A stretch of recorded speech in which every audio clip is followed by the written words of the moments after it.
E aí, tudo certo? Hoje a gente vai mergulhar num conceito que, olha, dá o que pensar. A ideia de agência, ou seja, o nosso poder de criar, mas dentro de uma visão de mundo bem específica.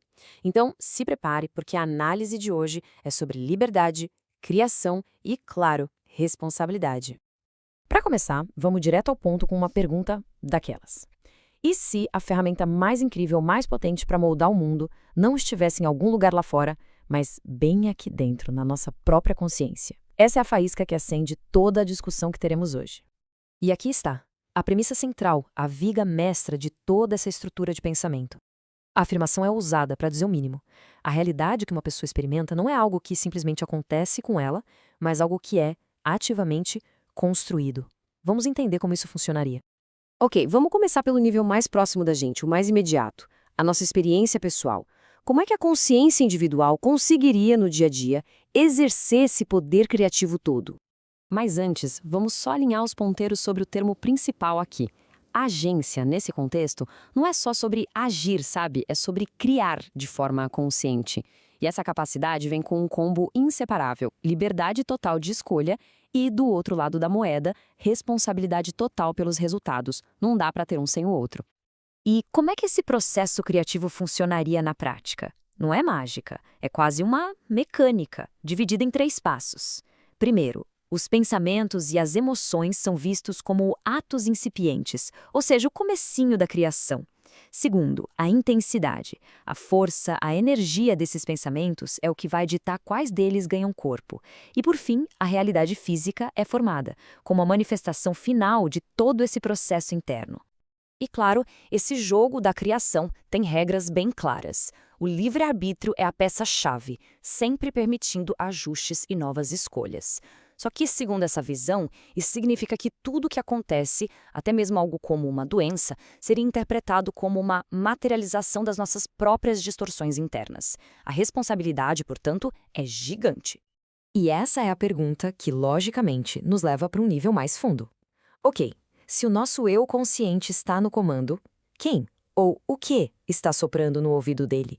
O que está influenciando as suas escolhas e as suas crenças? E a resposta para isso nos leva para uma segunda camada, a ideia de uma identidade multidimensional. É como se a personalidade que a gente conhece no espelho fosse só a pontinha do iceberg. Por baixo da água tem uma identidade muito maior, sustentando tudo. E aqui a gente precisa fazer uma distinção fundamental. De um lado, o ego exterior, que é quem a gente pensa que é no dia a dia, a parte de nós que lida com o mundo físico. Do outro, o ego interior, que seria o diretor por trás das cortinas, orquestrando coisas como a saúde do corpo, a intuição, e que estaria conectado a uma sabedoria bem mais ampla. Tá, e de onde vem esse ego interior? Ele seria uma parte de algo ainda maior, chamado de a entidade. Pensa na entidade como a nossa alma completa, o nosso self total. É a semente psíquica da qual a nossa personalidade atual é só um dos muitos brotos que podem surgir. É a fonte do nosso poder mais profundo. Então a vida é predestinada? De jeito nenhum. A entidade criou o que é chamado de blueprint, um tipo de projeto psicológico. É um mapa do nosso maior potencial para essa vida. Mas, e isso é crucial, esse mapa não interfere no livre-arbítrio. É um guia, não uma sentença. E o mais interessante, é um guia que o próprio indivíduo teria criado para si mesmo, antes de tudo. Bom, isso nos leva, inevitavelmente, à pergunta final. Se a personalidade vem da entidade, de onde vem a própria entidade? Qual é a fonte de onde brota todo esse sistema de criação consciente? Agora é hora de dar um zoom out completo. Vamos olhar para a fonte de tudo, um conceito que é chamado de tudo que é. Tudo que é não se parece com a imagem de um Deus sentado num trono, não. A descrição é mais como um campo de energia e consciência vivo, dinâmico, que está sempre se expandindo, sempre evoluindo. É a fonte de toda a vida e a sua própria natureza é a criatividade pura. E aqui está o ponto que amarra tudo de forma brilhante. A criação, por natureza, exige liberdade, não controle. É por isso que tudo que é daria a cada pedacinho de si mesmo, incluindo cada um de nós, a mesma habilidade essencial que ele possui: a capacidade de criar. Ufa!